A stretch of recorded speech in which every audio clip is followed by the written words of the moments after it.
Hey everyone, welcome back to the Book More Show. It's Stuart Bell here, and today, great episode. We're joined by Bob Mangold. Bob, how you doing? Good, thanks. How about you, Stuart? Yeah, fantastic. Thank you. We're in the week leading up to Christmas as we record, so I'm not quite sure Yeah, whether it's busier or quieter. It seems to be a little bit of a hectic rush towards the finish line of the end of the year. How is it for you? yeah, always. Yeah. Always. So, Bob, would you describe yourself as a realtor coach? What would be the best way of describing it? Yeah, that would be okay is a word. Really, what I do is I help real estate agents and mortgage brokers or mortgage loan officers implement. So there's lots of coaches that'll get on a call and every week or every 2 weeks and say, "Hey, Stuart, you should be doing this, this, and this. Did you do that? No. Oh, well, the next 2 weeks you need to do that." Right. And then that to me is by and large what you see in coaching in almost every industry. And it's not that it's a bad thing. It's just nobody nobody actually helps on implementing, right? So Right. you can have coaching, you can have marketing. I look at it as what we do is we implement. And Yeah. so I don't let people move. I take them down a path of basically 10 things that they need to do to implement in the business. And we don't move to step two until we have step one done. And we don't move to step three until we have step two done. Right. And we implement because Isn't that you can have the greatest ideas, you can have the greatest system strategies, but if they're not implemented and executed, it doesn't matter. right? There's a podcast that probably a lot of the audience are aware of. You probably are as well, the I Love Marketing podcast, and the the the idea around the getting the most value from the ideas.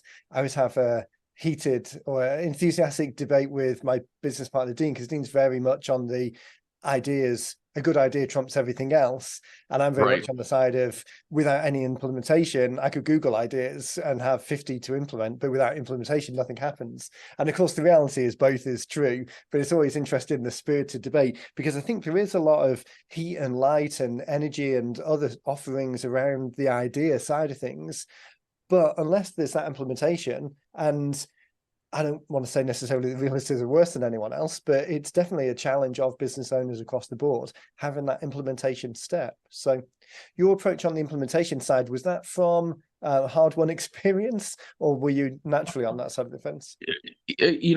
Listen, I am of the mind that I would agree with both of you, with both Dean and you. You have to have good ideas. You have to exist outside the box, especially in the real estate and mortgage space. Agents and loan officers are nothing more than a commodity Right. unless you can step out of that box or step out of that frame and do things that provide value and do things that are different. So I believe you have to have the ideas to be able to do that. But then if you don't go and put them in place, it doesn't matter. And Right. so somebody who's owned businesses, I've owned brokerages, mortgage brokerage, real estate brokerages. If you don't implement things, nothing moves forward. And if you're the leader of your business, which every real estate agent, every mortgage person is, if you're the leader, you have to be pushing forward. And the only way to move forward is to implement. Right. And when you implement, you have to accept I may have to tweak, right? So I may not be great the first time I do it, but by the third, the fourth, the fifth, the sixth time, I can get good at it. And I think what happens is most people, they implement, they go, "Oh, that didn't work the way I thought." They go, "Oh, it doesn't work." No, you just have to tweak it There's because you some didn't work. discipline and right, there's some discipline and expertise, and the likelihood of hitting anything out of the park the first time is slim. I think there's also an element of kind of like the shiny object syndrome, because there are so many ideas, so many implementation Totally. opportunities. It's easier to, or maybe it's not even easier, but it's less. There's less accountability to think, oh, it was the idea that was bad, I just need to find another idea, rather than it was my implementation that could have been better, and I just need to have a little bit more practice. And I think that you just hit the nail on the head. We always look at, oh, well, there's something wrong with whatever shiny object I have. So that had to be the problem, excuse me, because it couldn't be me. Right. And we just have to accept as people that no matter what we do, the first time we do it, we're not that great at it. Because I Right. promise the fifth time you do it, you'll be better than the first time. And the 10th time you do it, you'll be better than the fifth time. And so, Right. that's like, hey, you've got to do things, 100 times or 1,000 times before you get good at it. It's 100% true. Yeah. And I think what happens is people just do it one or two times, they get blown out. And it doesn't feel right for them. And instead of going back and making changes and putting things into their own personality. For example, like one of the things I don't like to do is I don't like to write scripts. I have them, but what happens is then people read a script. Hi, Stuart. Good morning. How are you today? Well, that's not going to work. Right. And so until you get comfortable going, hey, Stuart, how you doing? My name's Bob. I'm right. And you put it into a normal tone and you get good and you get comfortable at it, it's not going to work very well. And the only way that you're going to get comfortable is really what I recommend to everybody. And really, I don't care what business you're in, is that you role play, right? Like, why? Think about it. Why would you practice, in the real estate space? Why would you practice in an actual listing presentation where there's money on the line and you're practicing now? Right. Why don't you just grab another agent, a spouse, a friend, of somebody, and role play it when there's no money involved first? Particularly, I think And realtors and it, yeah, realtors and mortgage brokers, particularly, maybe even more so than some lower transaction businesses, the value in those converted appointments is so high compared with selling someone a $25 widget that totally. the idea of practicing before actually turning up, I mean, at least if you're going to practice whilst you're there and have the commitment to carry on and see it through, I guess that's better than giving up too soon. But the idea of role play, I think it seems somewhat artificial or kind of academic to people. But when you look at sportsmen, high performance sports, I was at the Miami Grand Prix with a friend earlier in the year, and my dad's super into the Grand Prix. I am not so much. Friend Andrew was super into it. So I just spoke to him last week, and he was saying that the teams had moved from North America to Europe and then back to South America. There was some real tight schedule, and was talking about one of the drivers who was flying in 2 days early specifically to be on the simulator for 2 days before that course. So Right. bit convoluted example there, but that idea of role play, we talk about it in a realtor sense or in a sales sense, and it seems kind of contrived. But if we took that exact same scenario and put it into a professional sports context, we've all heard of Tiger Woods kind of just practicing every hole and the racing car drivers simulating the course. It's such a common experience in other elements, but I think people Right. underestimate it too easily. Yeah. I mean, think of a pilot. Would you want to go, hey, hi, welcome passengers. Today's my first flight. I've never even been behind a simulator. Let's give it a go. Right. How hard You can would it do be? that. Yeah, I've watched on But TV. but I yet, watched Airplane. yeah, in our profession, we do that. Right. And I'm always dumbfounded why we would do that when there's money on the line. You go, well, I'll figure it out when I'm, talking to somebody. It's like, well, not when there's money on the line. That just never made sense to me.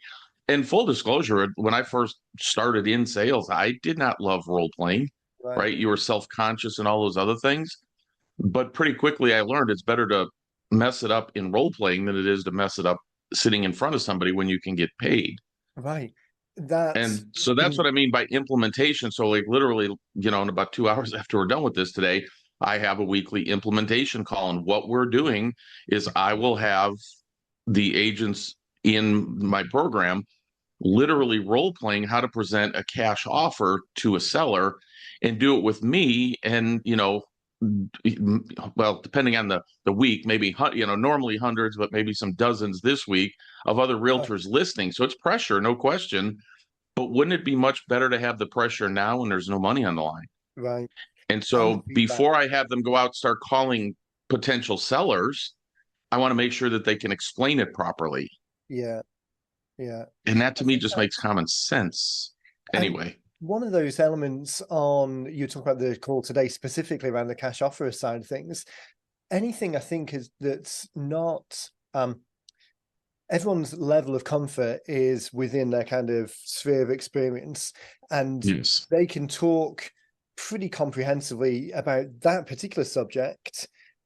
And once they've gone through it a couple of times, as you say, perhaps practice not when there's money on the line, but once they've been through it a couple of times, it becomes second nature. But as soon as the subject starts going slightly wider, or or they're trying to introduce a new topic or have a new approach or answer a new deal with a new type of client, I think we can sometimes rely on that expertise of the familiar, where it actually Yes. sabotages slightly the new thing that we're approaching. Um, Jumped off on a bit of a And that's tangent why there. in the book, I actually have a 10, really, we just call it a roadmap. It's just 10 steps. And what I teach real estate agents to do is focus on building a listing focused business, right? Right. And for years, I've been predicting that what happened this year was going to happen, that we would get into the courts on this buyer agent commission. I just didn't see any way in the world we were going to win. It doesn't mean that it's valid or invalid. It's just you get in front of jury of your peers, and then people start feeling like they were screwed and paying more than they had to. Right. The outcome's not going to be good. And so if you were a listing agent, you didn't have the flux in your business that you're going to have going forward in 2024. So I've always believed just if you list, you last. And at the end of the day, then it just becomes to me, 87% of all real estate agents fail in the first couple of years because we're not teaching them the right things. Well, we know that the top earning agents in our industry are all listing agents. Well, Right. why don't we model that Right. instead of what doesn't work? Yeah. I think it's So it never made sense to me. It's like, why aren't we teaching agents how to build a listing focused business? And then the second step of that, once you make that determination, I'm going to do it, you better figure out what your value to the marketplace is. And so, I just refer to that as value branding. So often you hear you need to build a personal brand. Well, and that's great. If you want to tell the world how wonderful you are, personal branding is a great thing. In my opinion, I think we need to take and talk to the people about what value I bring to the relationship so that the outcome that we have by working together is more lucrative for you, meaning you sold a house for more money, you netted more money, whatever that looks like. But it's about the experience that you're going to have as the consumer and what value I bring to you, not how wonderful I am. right. It And so I seems don't market that way. To me, it's all about what value are you bringing to the consumer? right. And if you can't answer that, and that's what I talk about in the book, and I give everybody, how we do it and the system I created to be able to answer that. But if you can't tell people what your value is to the marketplace, why would they hire you? Right. The And the real estate second part world. is if you don't provide any value, why will they refer you to anybody? Yeah. Those ideas of orchestrating those steps, I think even if people, if you push them and force them and they answered, they would see and maybe even come up themselves with a level of value being more important than personal brands. But the default, the general position seems to be so much more people are focused on the personal brand side of things. Right. Coming from the UK, you don't seem to get the same. It's much more company driven rather than person driven, and I'm guessing Right. that's some structural difference. I didn't know that many realtors in the UK to be able to look at the difference, but realtors in the US compared with a number of other professional services industries definitely seems to be more. They default more to the person. Um, Right. their face on a bus seat or a billboard rather than the value proposition that they're putting Right. straight. So those, And so I think if you focus on the personal, you can be successful and you spend a lot of money doing it. But if you actually focus on the value that you bring, you can build a much better, a much more solid base of referral business, right, right? Which is ultimately referrals are free. right, So I could go out and spend all kinds of money on Facebook and Instagram, and I could spend time making YouTube videos telling the world how wonderful I am. Or I could actually take and change the financial outcome for people on their transactions. And then at that point, they're more than happy to refer people to that. So I refer to something I don't call it the stadium pitch. I actually got it from Chet Holmes' book, The Ultimate Sales Machine. right. And it's the concept, hey, if we fill the stadium full of people for you, buyers, sellers, investors.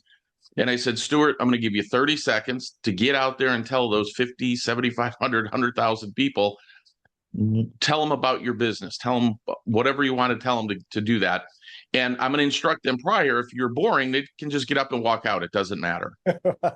And then you go, okay, go. What do you say? And the typical real estate default answer is, well, I've been in the business for 25 years and I've sold 300 million and I love my clients and I was born and raised here and et cetera, et cetera. And Yeah. it's like, come on, yawn. That doesn't speak to anything. And so what I encourage everybody to do is to create that stadium pitch to be able to do that. And people say to me all the time, it's like, Bob, that's not realistic. That's never going to happen. It's like, well, I disagree with you. Probably not 50 or 75,000 people, but you go to a BNI meeting, a Chamber of Commerce, a LaTip, any of those networking groups, and everybody gets their 1 minute to tell about you. And they get up and they say that stuff. Yeah. And I'm going, like, how compelling would that be? So in the book, I outline our stadium pitch. It's very, very simple. Hey, there are three mistakes that homeowners make that prevent them from having their home paid off in 7 to 10 years and accumulating $1 million in cash from that property, in addition to the equity. And all we simply do is we rearrange the interest that you pay so it stays in your pocket instead of the bank. If you'd like to see how fast you could have your home paid off and how many hundreds of thousands of dollars you could save, schedule a 15-minute call with me. That's more compelling than saying, hey, I've been doing this for 30 years and I was born and raised here, which I wasn't, that kind of stuff, right? When people understand that there's a potential value and it's different than what everybody else says, that's how you change the perception of you as a professional. So people used to say to me all the time, it's like, so you're kind of like the Dave Ramsey or Susie Orman of real estate and mortgage. It's like, yeah, there's things I disagree with them on, but by and large, yes. And so if realtors understood that they had to have a value proposition, a difference in how they work, like, why would you refer a friend to me? Well, if I could help your friend get completely out of debt in 7 to 10 years, save hundreds of thousands of dollars in payments and interest, and then use that to fund their retirement, well, that's a good reason to refer your friends or family members to me. Right. That comes back to that value proposition, like I say, rather than Right. just leveraging the relationships because there's another existing relationship there. It's actually the value that you're providing to the person. The 10 ideas that form the book and bring those together, are they, there's a consistency. Actually, I've got the cover. Let me just bring that up. Click the right button. There we go. So if you list your last, so this idea is consistent across a number of the things that you do, whether it's the book, the podcast, the website.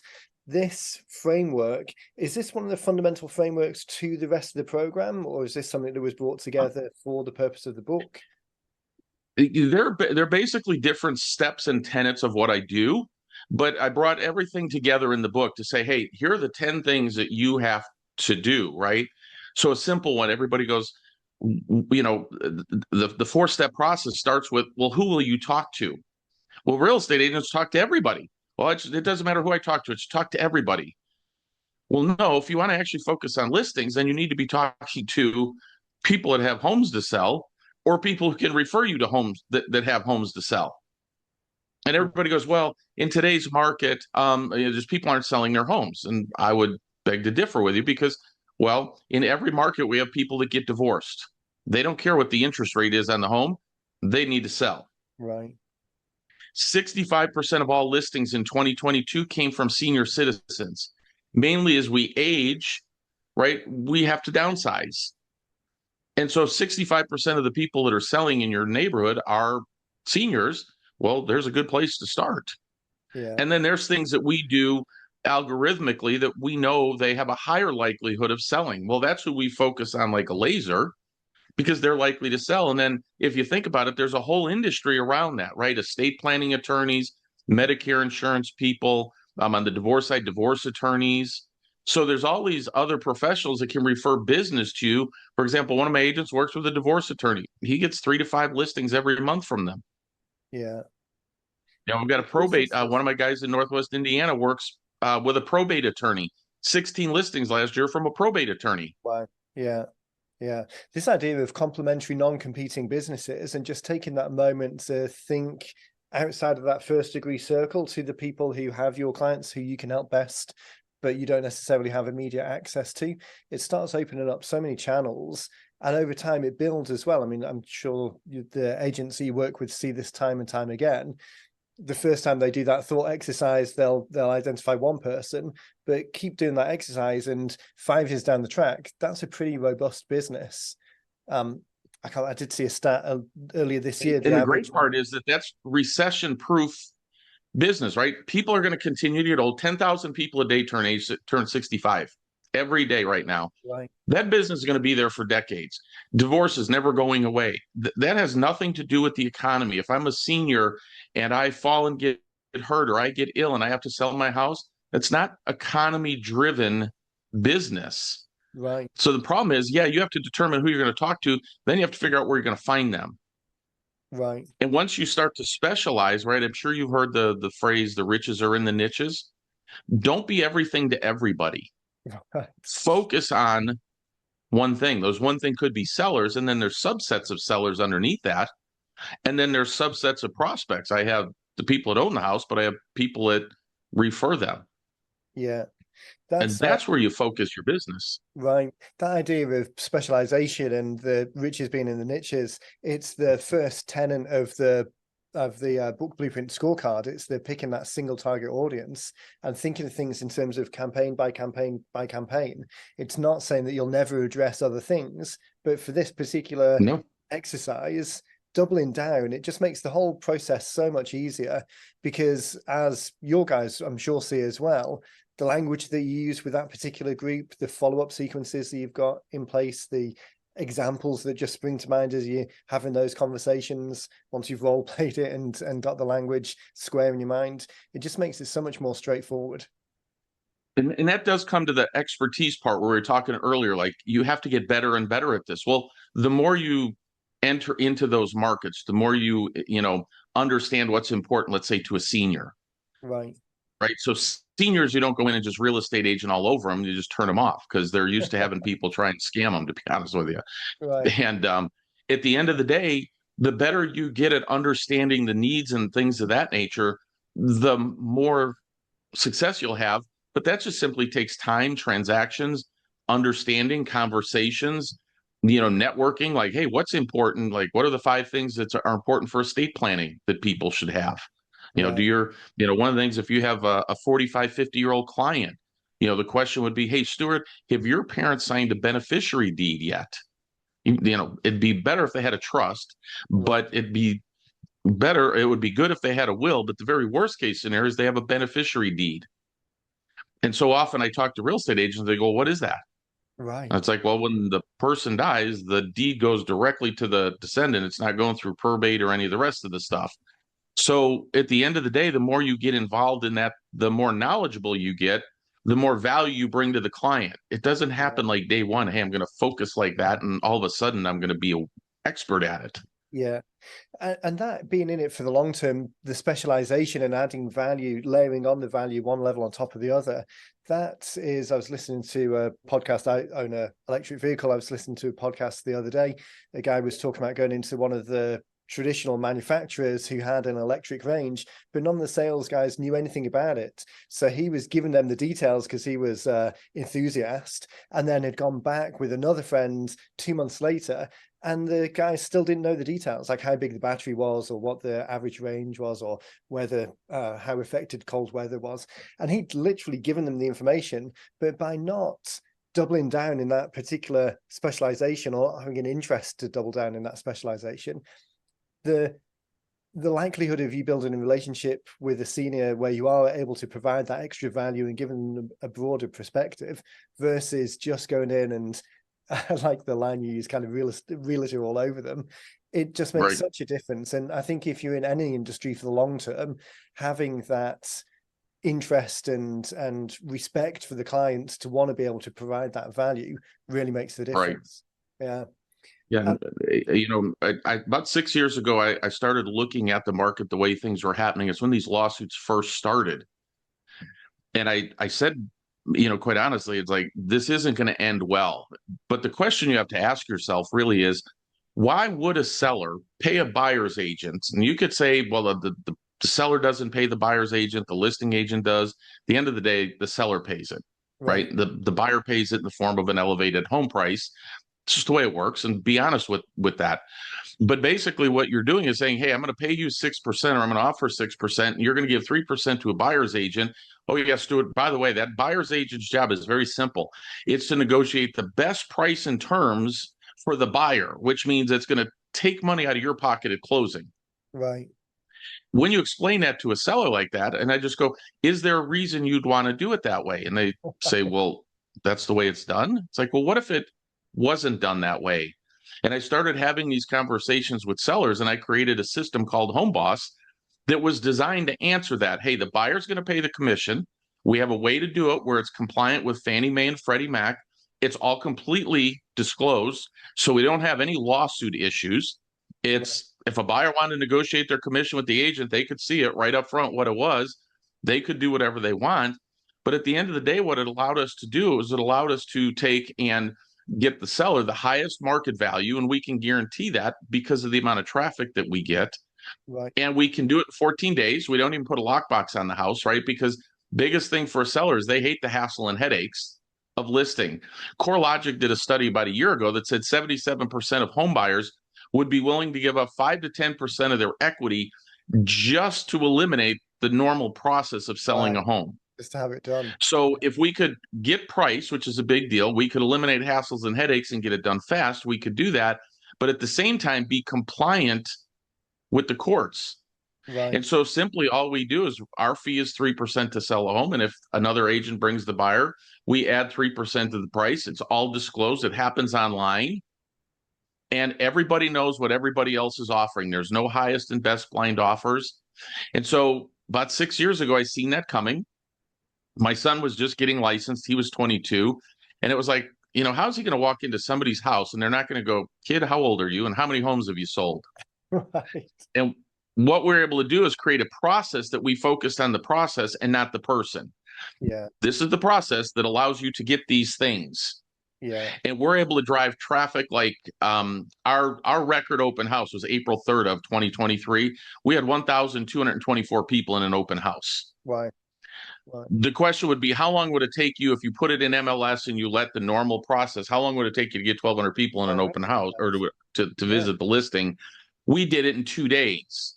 Right. Which is how we can, how we know that we can guarantee that the maximum value for the property. And so it's just about looking outside the industry. 6 years ago, I can tell you, people told me I was nuts. Realtors were like, this is crazy. Why are you doing this? And suddenly now it's not so crazy anymore because we lost.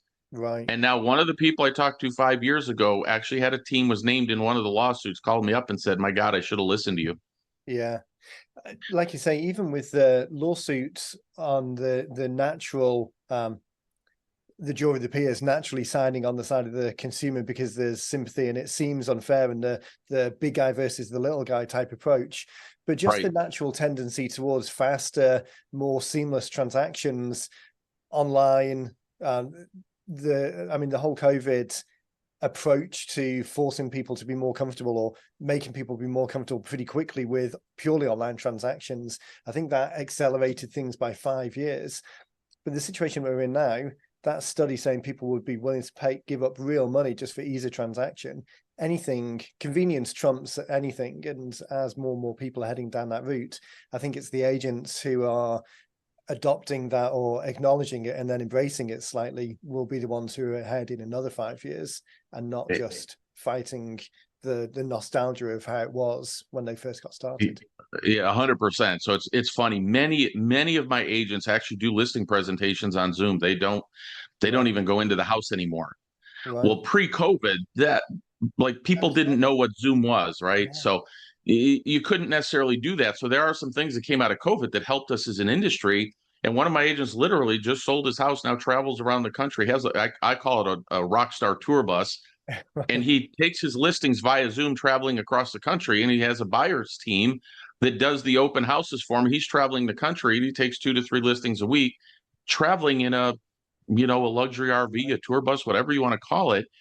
And the whole paradigm has changed because of COVID. And yet people will still say, no, people won't do that. And it's like, my answer is, well, please don't tell all my agents who are doing that, because it works pretty darn good. Right.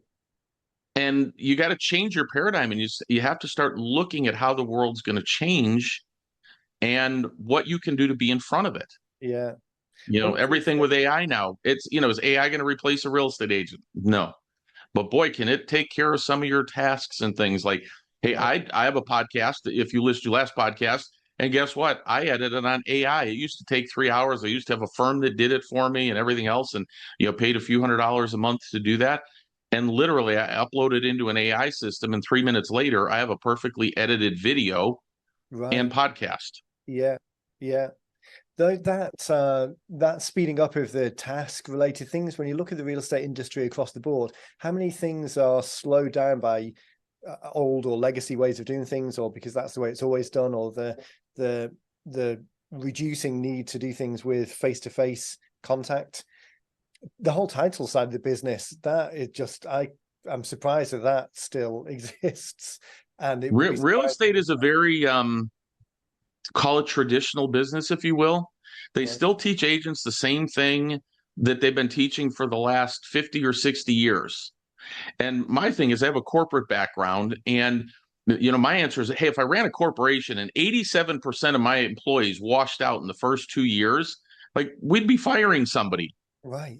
Yet in the Yeah. real estate industry, that's what we do. And it's like, well, that's just how it works. It's a tough business. Well, no, what if we started teaching them different things to be more effective Yeah. and changing the way that they're trained instead of Yeah. just throwing them out to the wolves and go knock on doors? Yeah, I think that expectation that it's a personal business and you can't replace the human element of it is true to the point of the relationships and making sure that the client feels like you're their trusted partner.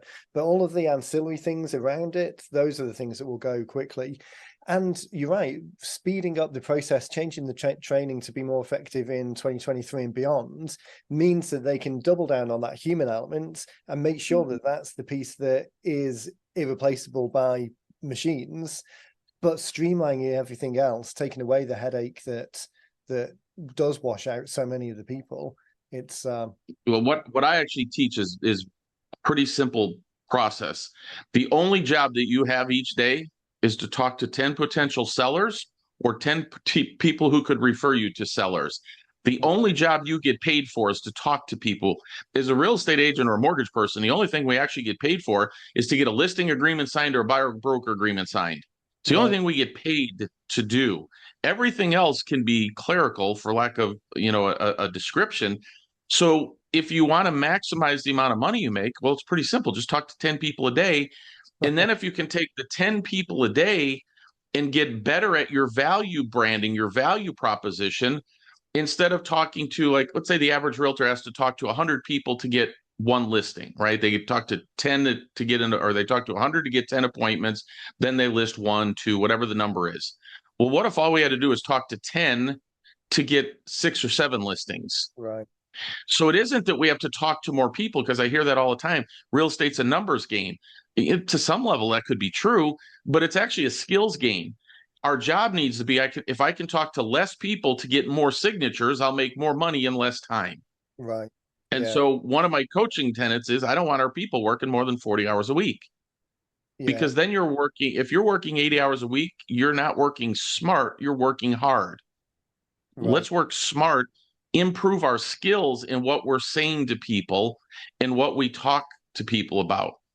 And that's why I don't love scripts, because they become something that's read, and we eliminate all tonality, all speed, pace, things like that. As a natural, my natural tone is talk fast and like I right, dump a lot of stuff out. But if you actually hear me talk to somebody in a sales situation, I'm actually very slow. I'm contemplative, right? It's all that tonality that comes into it. Why aren't we teaching that in the real estate business and saying, here's a script, right? You see it all over Facebook all the time. Hey, who wants my FISBO scripts, or who wants this script? right. The script itself there's nothing new out there. No, The it's question is, what's your skill level right. in To that implement it scripting, in in the talking to people? situation.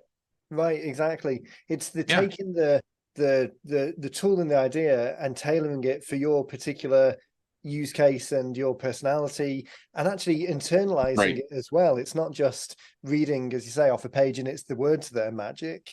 It's the fact that you're able to internalize and use those words in a real conversation with a real person, and kind of make that connection and show the value so that they take that decision. You mentioned Exactly. the podcast there as well. This idea of bringing the ideas together into a book and how you plan on using the book to get in front of the people who you can best help, was that an idea that was pretty crystal clear in your mind before you started, or have the ideas kind of formalized as you've kind of made the move to bring it together? I'm pretty good at making a decision and then figuring out all the different ways that I can, the different tentacles that go out to do that. But no, I went into it with the idea that it's simply a promotional tool, if you will. And I don't like to use the word promotional, but part of my mission is that I want to start teaching agents and lenders how to financially impact their clients. And I can't do that one real estate agent at a time. And I speak on stages and I do different things. But at the end of the day, a book gets it out there where maybe they want to start to interact and go, well, this kind of makes sense. And what might the next step be? Well, we're turning that into podcasts, which will turn it into videos, which will turn it into blog posts, which will turn it into content, which will turn it into reels and shorts, and all those things. So yeah, there's kind of a master plan to how that all will work. But part of it is to let people experience, really agents and lenders experience, say, that content and see if it makes sense to them. My brand of things, or the way that I think, may not be, it's not for everybody, right? Somebody wants to be a value brand. No, no, no, it's all about me and I want to be, everything is about how wonderful I am. They're probably not going to relate well to what I talk about. Right. And that's okay. That idea that it's the book's not the product, the conversation from the book is the product, and the matching of your approach with the ultimate conversation that you're going to have with people, because the business model isn't sell a book and make money from a book. The business model is give a book away, start that conversation, and eventually talk to someone one-on-one. And if there is that consistency of what they've read or what they skimmed, and then they're having the conversation with you and the conversation that you're having with them, that congruency then leads to the next step. So much better than, I think, people sometimes want to write in a way that doesn't reflect them, or want to include content that isn't necessarily aligned with their mission or their message, and it misses the opportunity, because as I say, the book isn't the product. We're not looking at book sales. It's the ability to start a conversation with someone who can then eventually become a client. And if they're married up, then not that we're necessarily trying to sift and sort as the primary purpose of it, but if it Right. does some amount of selecting and really help those people who it's a yes for take that next step, then that's the perfect use case for it. And that was the entire goal. This was never about like selling a book and making money with the book. It's like, hey, let people experience what it is that I do. And in the book, I give them the links. They can attend classes. I teach classes every Wednesday. So they can come and experience that. They can go to our website, realestateassetadvisors.org. They can watch replays of those classes, right? And we're not selling anything at the class. If you want to hear what I'm teaching and that resonates with you, that's how we'll attract clients that are dedicated to the same mission that I'm on, which is impacting your client's life financially. Yeah. And, again, if you think about it, real estate is the number one source of wealth for everybody in the United States, or at least who owns it. It's the number one source of wealth. And yet this is the business we're in, and we don't do anything that actually helps teach people how to utilize it and leverage it to Right. build wealth. Well, that's really what our value is. Opening a door, writing a contract, you can get anybody to do that. And so my message will go out in all these different arenas, and then I'll let them experience that. And if it resonates with them, great. And, even in the book, I give them access. They can schedule a call with me. I don't care. They don't have to be a client. I'll schedule a call with somebody and talk to them about their business and see if it resonates. And if it makes sense for us to work together, great. If it doesn't, great. If I can impart some knowledge, or you can learn something from going to the classes, great. Yeah. So it's really just an invitation to say, hey, experience this content. And if any of it resonates and you need help, I have a plan for that. Yeah, I think it's the perfect utilization of it, because you've got a framework that existed already. You've got the tools to help people. There's an easy model that people can understand it and imagine for themselves how to put it into practice for their business. And then there's a very straightforward and simple next step, whether you're really committed and want to jump in with a call to see how it works for you, or whether you just want to dip your toe in the water a little bit more and attend some of the classes. And this bringing together of all of those elements that you have into a holistic approach to kind of move that conversation forward, I think it's a perfect implementation of it. We'll see how it works out, but I think it is, and it's a way to get the message out, and it'll resonate with some, not all, Right. but it's the ones that it resonates with that I'm interested in talking to. Yeah, yeah. And you can help them, and they can get the best from you in that experience, that Yeah, transaction. 100%. Yep. Time goes fast as always on these calls. It'd be great to check back in a little bit down the track and get some feedback on what the feedback from people who've been through that particular funnel. So come from not having heard from you before to seeing something around the book to joining the program and taking it further. I think that'd be really interesting for people. I want to make sure that people can I want to make sure that people can access you and make sure that they can follow up and find out more. So where's the best place for people to go if they want to check out both the book and what you do? Probably the easiest place is to go to www.ifyoulistyoulast.com. And so Perfect. you can connect to the podcast, you can register for the classes, you can schedule a call. You can download right now. I've got what I call a pre-editor version. So the books are being printed as we speak, and the digital will be ready in call it a week or two. But in the meantime, we've got a pre-digital version that somebody could download and go from there. So it's pretty simple. Name of the book is If You List You Last, and www.ifyoulistyoulast.com, and that'll connect you with everything that we do. Fantastic. Well, we'll put links in the show notes. So if people are listening on the podcast player, it will be in the show notes there, or on the website. Obviously, it'll be just below the video here.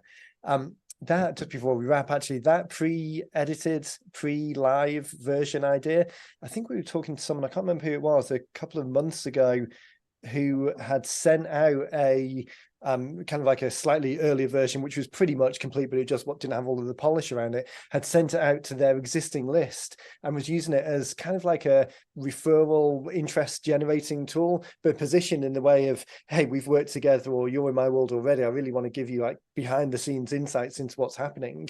And then if you want to sign up, or anyone you know wants to sign up for the final version, then head over here. And they generated quite a bit of excitement, not in some artificial pre-sale list or bestseller list or anything like that, just an authentic, hey, we've worked together, I just wanted to share the behind the scenes and keep you up to date on what's going. Right.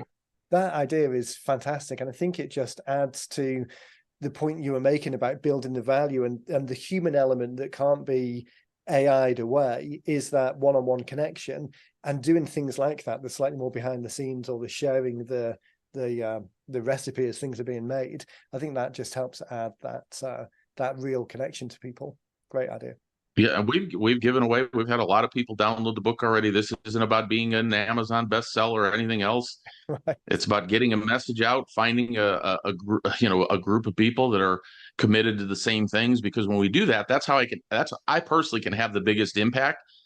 I could sit there and scream to the mountaintop about how to take and utilize real estate to build your personal net worth and things like that. Or I could have thousands of real estate agents that I teach how to do it, and then they go out and do it. I can have a much bigger impact that way. So it starts Right. with a simple book, and we'll move it from there. Yeah, it's exciting. There's so much opportunity here to bring it all together, and we really should hook back up in a few months' time and just give it an update on how it's going. Right. Bob, thanks so much for your time. I know this is a busy week in the lead up to Christmas. Really appreciate you taking some time and No, my pleasure. a lot from it. No, my pleasure. Thanks so Perfect. much.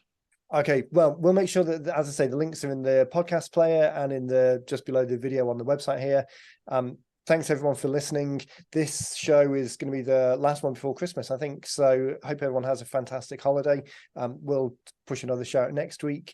And then, Bob, like I say, thanks for your time, and we'll catch up with everyone soon. Perfect. My pleasure.